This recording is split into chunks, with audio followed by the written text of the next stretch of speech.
L'union sacrée, est-ce que la sérénité règne-t-elle?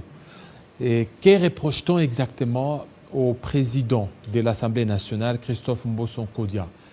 Nous allons aussi parler de la présidence du président, la présidence tournante à l'Union africaine du président Félix-Antoine Tshisekedi Tshilombo, avec notre invité, M. Fumtoto. Bienvenue. Merci. Voilà, merci surtout de votre présence, surtout la promptitude avec laquelle vous avez répondu.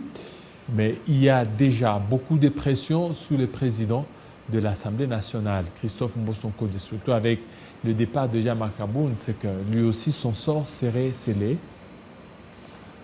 C'est normal parce que le président de l'Assemblée nationale, j'ai cité l'honorable Mbosso, est un acteur politique et qu'en tant que tel, il doit subir des coups politiques. Et je crois que vu son expérience scientifique en tant que politologue, son expérience politique, pour avoir occupé beaucoup de fonctions d'État, et surtout son âge en sagesse, lui permettent de se maintenir devant les vents et marées. Mais seulement il y a lieu d'analyser, de décrypter au-delà du nom et du personnage de Christophe Mbosso. Un député reproche au président du bureau de l'Assemblée nationale de faire de la Chambre basse presque une caisse de résonance du chef de l'État. J'assume ce que j'ai dit en tant que politologue. Et ce qu'il a dit, il a raison. Il n'a pas raison, d'autant plus que l'article 69 de la Constitution dispose que le président de la République est le garant du bon fonctionnement de toutes les institutions de la République. Et que la loi portant statut de l'opposition, dans son article 2, dispose que est de l'opposition le parti ou le regroupement qui ne soutient pas le programme du gouvernement. Ça signifie qu'on ne s'oppose même pas à l'institution président qui est au milieu de toute la vie sociale, politique, économique et consort et qui régente même la vie des opposants. Maintenant, est-ce qu'une institution de la République peut être opposée à une autre institution de la République, singulièrement l'institution président de la République? Dans quel pays une Assemblée nationale s'est fait opposant? Et aussi dans quel pays où une Assemblée où les députés peuvent commencer à renouveler leur loyauté au président de la République?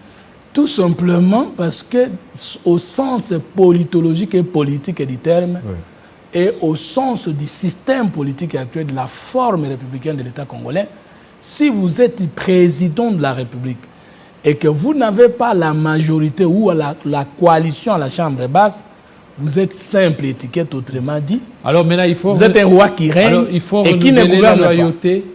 Au Mais la loyauté, c'est quoi? Lorsqu'ils renouvellent, vous ne voyez pas qu'ils sont en train de vendre leur indépendance vis-à-vis. Non, mais le problème, c'est qu'en réalité, aucune institution de la République n'est indépendante de l'autre. Les institutions dans une chaîne sont dans une chaîne et division du travail. Mais voilà, il y a la séparation de pouvoir. La séparation du pouvoir, c'est entre le pouvoir législatif, exécutif et judiciaire. Oui. Et depuis que le président de la République, Tshisekedi, est là, il n'y a pas interférence d'un pouvoir sur un autre. Il n'y a pas interférence. Ouais. Mais dès lors qu'il y a loyauté, dès lors qu'il y a le renouvellement de la loyauté. Mais ça veut seulement dire que vous avez toujours jusque-là votre majorité ou coalition au Parlement. Quel est le jour que le président Mbosso a demandé au président de la République de faire le travail que la loi ne lui demande pas de faire? Ou quel est le jour où le président de la République a demandé au Parlement de cesser de faire son travail, notamment voter les lois, contrôle parlementaire, diplomatie parlementaire? Mais quand il y a eu pression aux députés pour qu'ils fassent passer la loi sur l'habilitation, vous ne voyez pas que ça aussi, ça restreint le pouvoir des parlementaires? Non, mais le Parlement, tout en étant un pouvoir législatif, est avant tout et enfin un pouvoir politique. C'est le temple de la démocratie, c'est le temple de la majorité. C'est là que tout président de la République a besoin de faire passer ses réformes. Et donc, le député qui a cherché à attaquer le président Mbosso à travers cette déclaration, je crois qu'il n'était pas dans ce qu'on parle où on dit politique. 2. Si on vise le président de l'Assemblée nationale, ça veut dire qu'on veut requalifier la majorité. Et si on veut requalifier la majorité, on n'attaque pas le président Mbosso, on attaque le chef de l'État. Quel est le plan de certains opposants? Ils veulent à tout prix que le désordre continue à l'Est. Ils veulent à tout prix diaboliser les acquis de l'autorité sous le président Tshisekedi. Ils veulent à tout prix requalifier la coalition ou la majorité au Parlement pour soumettre le président au nouveau dialogue de partage des postes. Qui veut requalifier? Mais ceux qui veulent attaquer la coalition, ceux qui veulent attaquer innocemment le président Mbosso. Innocemment, est-ce qu'il est innocent dans ça? Qu'est-ce qu'on lui reproche? Lorsqu'ils parlent et ils disent que le président Mbosso n'accorde pas la parole à certains élus, nous savons, il y a un élu de la Mouka à qui on a privé la parole. Il était devant les députés nationaux. On lui a arraché la parole. Regardez la saga entre Mbosso ainsi que Délice Sanga. Mais tout ça, mais vous voyez qu'il y a des sérieux problèmes avec le président. Journalistes sur Délice Sanga. Je pense que le président Mbosso était plus large que ne l'a été un autre président de l'Assemblée nationale sur le cas de Délice Sanga. Vous êtes journaliste, vous connaissez les montages du système. Si Délice Sanga ne s'était pas organisé à poser cet acte ignoble au vu de tout le monde. Quel acte ignoble? Mais insulter le président de sa chambre. Qui a commencé à insulter? Non. Celui qui a demandé à retirer n'est pas celui qui a commencé à insulter. Et le président Mbosso n'a jamais été dans ce genre d'histoire depuis qu'il fait la politique. Alors, si le président, l'honorable Délice Sanga, n'était pas organisé, qu'est-ce qui a fait que partout il parlait, il partait, même ayant quitté le perchoir, sa voix continuait à s'attendre? Ça veut dire qu'il y avait déjà un micro personnel. C'est qu'il savait. Non, mais c'est normal. C'est-à-dire qu'avoir un micro personnel, c'est pour sa sécurité. C'est pour sa sécurité. C'est que lorsque vous êtes un homme d'État, vous pouvez vous munir d'un micro pour éviter de... Vous n'avez pas parlé au micro Non, pour éviter des cas de contamination de Covid-19. Vous voyez, c'était pendant la période de Covid-19. Et aussi peut-être un probable... empoisonnement, tout ça. Non, il ne faut pas que nous puissions faire. Lorsque vous vivez dans un milieu de méfiance, qu'est-ce que vous allez prendre toutes les précautions? Il ne faut pas que nous puissions donner l'impression comme si le peuple congolais ne suit pas les débats parlementaires au niveau de la Chambre basse avec le président Mbosso. De plus en plus, sous la gouvernance parlementaire du président Mbosso dans la Chambre basse, le peuple congolais est connecté aux plénières. Et aucun Congolais ne peut dire que depuis que le président Mbosso est là, n'accorde pas la parole à qui que ce soit. C'est faux. Là, si on veut l'attaquer, on doit vous faire voir une disposition de la Constitution, d'une autre loi de la République ou du règlement intérieur qui est violée dans sa gouvernance. On ne l'a jamais fait. Mais lorsqu'on veut attaquer les chefs de l'État, on passe par le président Mbosso. Nous sommes aussi politiques, nous comprenons. Nous voulons maintenir notre coalition, nous voulons maintenir notre majorité et nous voulons soutenir les chefs d'État jusqu'au bout. Et nous voulons faire face politiquement à ces détracteurs. C'est simple. Alors, le président Mbosso est là. On lui reproche aussi d'avoir détourné plus de 16 véhicules, palissades. Et vous continuez toujours à les soutenir? Non, il n'y a pas question de soutenir ou de ne pas soutenir. On est en politique. C'est celui qui allègue le fait qui doit administrer les preuves. Quelles sont les preuves qui montrent que le président Mbosso a détourné les véhicules palissades? Mais c'est lui, c'est-à-dire que c'est la personne qui accuse qui doit apporter des preuves. Actori incumbit probatio. Mais quand on dit présomption de l'innocence, ça veut dire qu'on suppose que l'accusé n'a pas toujours tort et que l'accusateur n'a pas toujours raison. Il faut que ces données soient établies, acquis des droits, devant un tribunal compétent pour établir les faits. Mais je sais que le président Mbosso a occupé de hautes fonctions. On lui aura tout reproché, sauf le détournement, le vol et l'immoralité. Est parti, il a été déchu, il a été radié de son parti, l'UDPS. Aujourd'hui, il y a certains députés qui demandent à ce qu'il s'assume par rapport à la décision qu'il a prise sur son compte Twitter. Pourquoi, au niveau de l'Assemblée nationale, on n'active pas pour que Mbosso fasse tout comme il a fait. Il s'est déplacé pour aller voir Jean-Marc Kaboun, lui en tant que le président d'un corps constitué. Il se déplace pour aller voir son vice-président. Et pourquoi il ne le fait pas pour qu'il puisse assumer, pour continuer à faire tout pour déposer sa démission? Non, le président Mbosso a posé son acte de sagesse, d'intelligence et de responsabilité. En tant que président d'un corps constitué? Oui, et en tant qu'un sage de la République, parce qu'il est là, il était là d'abord comme... Est-ce qu'il fallait qu'il aille là? Mais écoute, c'était une façon de simuler d'aller conseiller au vice-premier président de l'Assemblée nationale. Mais il pouvait l'appeler au téléphone. Non, mais descendre là-bas, on l'a vu. La compétence physique, la proximité physique est très significative en politique. Alors, mais quand il est allé là-bas, la suite, c'est rien. La suite, c'est pas la faute de celui qui est allé conseiller, c'était la faute de celui qui a refusé les conseils. Et les conséquences, nous les partageons, malheureusement. Vous savez, en politique, lorsque vous êtes déçu, il ne faut pas décevoir. Vous savez, en politique, la noblesse oblige. Le premier vice-président de l'Assemblée nationale n'a pas si calculé, mesuré le poids du poste politique qu'il occupait. Il n'a pas su comprendre la puissance. Le premier vice-président. Le premier vice-président. Parce que c'est le premier vice-président ici du parti présidentiel. Il s'est senti lésé, non? Mais c'est pourquoi en politique, on dit lorsque vous êtes déçu, il ne faut pas décevoir. La noblesse oblige. Il ne faut jamais dans votre vie, même privée, décider dans un extrême ou dans l'autre, la colère et la joie. Si vous remarquez que vous êtes très fâché ou très fatigué, ne décidez pas. La démission comme acte politique est déjà consommée et les carottes sont déjà cuites. Alors maintenant, qu'est-ce que Mbosso attend?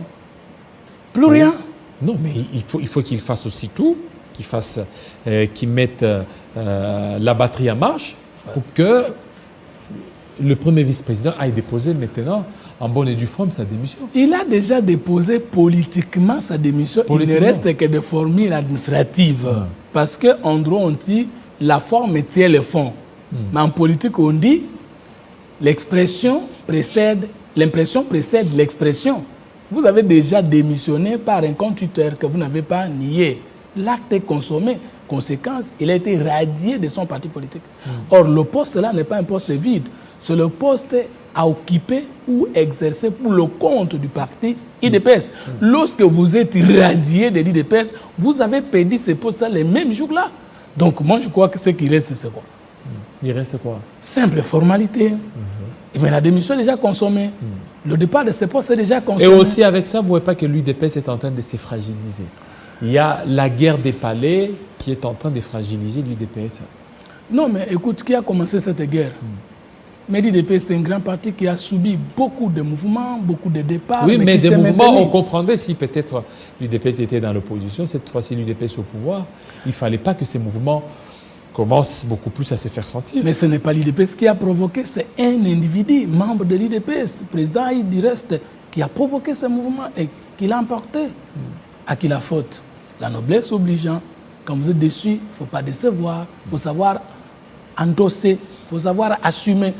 Ce n'était pas bon de faire un double G, de se faire en même temps gouvernant et opposant. Et le chef de l'État, on passe cette page, le chef de l'État a terminé la présidence tournante au niveau de l'Union africaine. Pour vous, sur 10, vous lui donnez combien? Je pense que la première chose, au niveau de la diplomatie du président Tshisekedi, c'est qu'il a bien cité les faits. Il a cité. Nous devrions, nous, en Afrique, combattre les kits de personnalité des hommes politiques. Non, avant que vous n'analysiez, sur 10, vous lui donnez combien? Sur 10, je peux lui donner 6 ou 7. Combien? 6 ou 7? 7. 7. Ouais. Pourquoi 7 alors? 7 parce que on ne lui reproche pas la défaillance sur une question quelconque de la gestion de l'Union africaine. Dans la sous-région, il a prêché par l'exemple le conflit avec la Zambie. D'abord la Zambie. Le conflit avec l'Angola au niveau de Kayemba et de Cabinda. Les anciens conflits avec le Rwanda, l'Ouganda. Il les a pacifiés à main de maître. Pacifiés? Oui. Mais quand on voit que ses amis ou ses frères, ce sont eux qui continuent à déstabiliser l'Est de la RDC.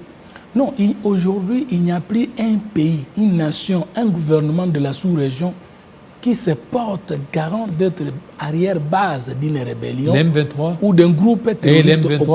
dans l'Est. Non, l'M23 n'a plus d'alliés connus comme jadis. Vous êtes témoin avec moi. Mais ils ne vont pas les dire, ils ont toujours pris cette posture des défenses, mais ils ne vont pas dire qui sont derrière eux. Ils Non, les mais diront le jamais. problème, c'est qu'entre l'ennemi qui s'est déclaré hier publiquement qu'il est derrière, et celui qui ne se déclare plus... Est-ce que le Rwanda s'est déclaré publiquement? Mais est-ce que le Rwanda se déclare encore publiquement derrière ces rébellions-là? Est-ce que c'est d'abord déclaré? Non. Il a toujours nié Rwanda, sa participation. Le Rwanda a changé complètement sa diplomatie. D'abord, ces mouvements terroristes et rebelles ensemble, qui avaient des bastions connus, qui avaient d'adresses connues, et qui ne sont plus dans leurs adresses, et qu'aujourd'hui, quand vous voyez un ennemi politique en termes de mouvement militaire, mouvement rebelle, en train d'incendier les villes, en train de s'en prendre ou s'attaquer au symbole de l'État, ça veut dire qu'il est en perte de vitesse. Parce qu'un rebelle a besoin du soutien de la population. Un rebelle a besoin de la confiance, il vient protéger les symboles de l'État. Lorsqu'on commence à incendier les maisons, en train de fuir, on est en train de gagner ou on est en train de perdre. Donc le chef a raison d'avoir imaginé l'état de siège. Et avant, c'est moins qu'après l'état de siège. Le mandat du chef de l'État était axé sur le respect du patrimoine culturel africain. Or, l'Afrique a un problème d'homme, l'Afrique a un problème de culture, l'Afrique a un problème d'organisation. Si nous ne pouvons pas restaurer la culture africaine, nous ne pourrons jamais avoir un système politique stable. Parce qu'un homme qui a fait rupture, qui a rompu avec sa culture, n'existe plus. Et le chef de l'État, en combattant les cultes de personnalité, qu'il a d'ailleurs éliminé ici, vous savez, sous Tshisekedi, il n'y a plus de répression des marches jusqu'au sang. Oui, mais à Lubumbashi, il y en a eu. Hein. C'est un petit phénomène. Oui, effectivement, c'est ça. À Lubumbashi, il y a eu de répression. Mais non, c'est une marche qui n'était pas organisée. Et sur cette répression... Pas organisée, alors que les organisateurs détiennent les autorisations. Mais vous savez quand même que le vice-premier ministre en charge de l'Intérieur, le VP Marcelo, je l'ai cité, a suspendu les maires de la ville de Kinshasa, de Lubumbashi, pour les dérapages. Mais il y a peu. Bluff, tout ça. Bluff par rapport à quoi? Il y a des sanctions positives et négatives. Alors qu'ici, il y a peu. Les marches étaient réprimées jusqu'au sang. Les marches étaient généralement interdites.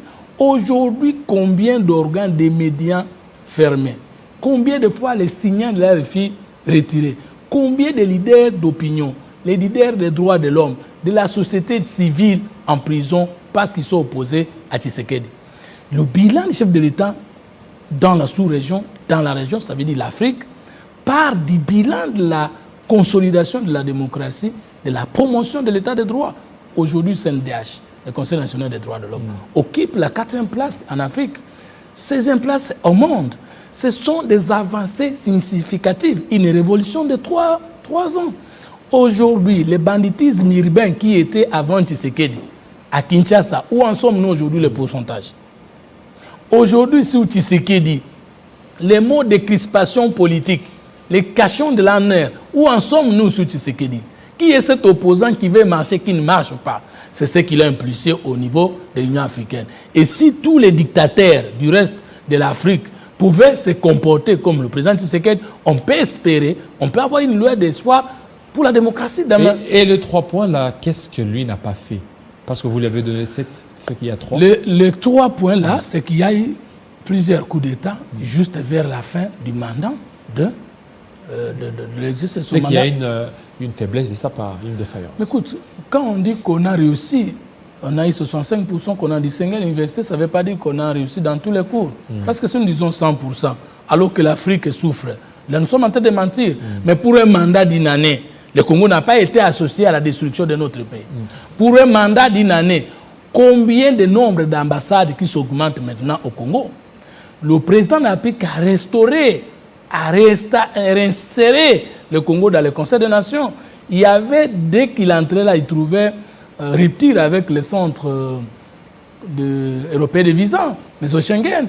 Il a restauré ses relations. Il a restauré les relations avec l'Union africaine, la Belgique, la France, l'Union européenne, les États-Unis, avec Israël consort. Aujourd'hui, le nombre d'ambassades ne fait qu'augmenter. Donc, tout ça a influé sur notre mandat. Et puis, il a déposé aussi à temps sans glissement. Voilà, sans glissement, effectivement. Voilà. Pour terminer, Fumtoto, vous avez été... On vous suivait, beaucoup de gens vous suivaient, beaucoup de téléspectateurs lorsque vous étiez au niveau de troisième voie. Où serait partie la troisième voie? La troisième voie ne partira jamais. Je suis géniteur de la troisième voie, un courant de pensée. Et ça continue toujours? Oui, oui. Et vous êtes qui pense? Parce que dans l'ancien temps, vous n'étiez ni de l'opposition, ni de la majorité. C'était la troisième voie. Mais aujourd'hui, la troisième voie s'est diluée dans l'union sacrée. Et puis, je suis d'accord avec votre observation. J'ai fait 18 ans avec la troisième voie à l'opposition au régime de Joseph Kabila. À l'opposition? À l'opposition. Maintenant, je vais faire la troisième voie, 10 ans au pouvoir avec le président Tshisekedi. 10 ans? Oui.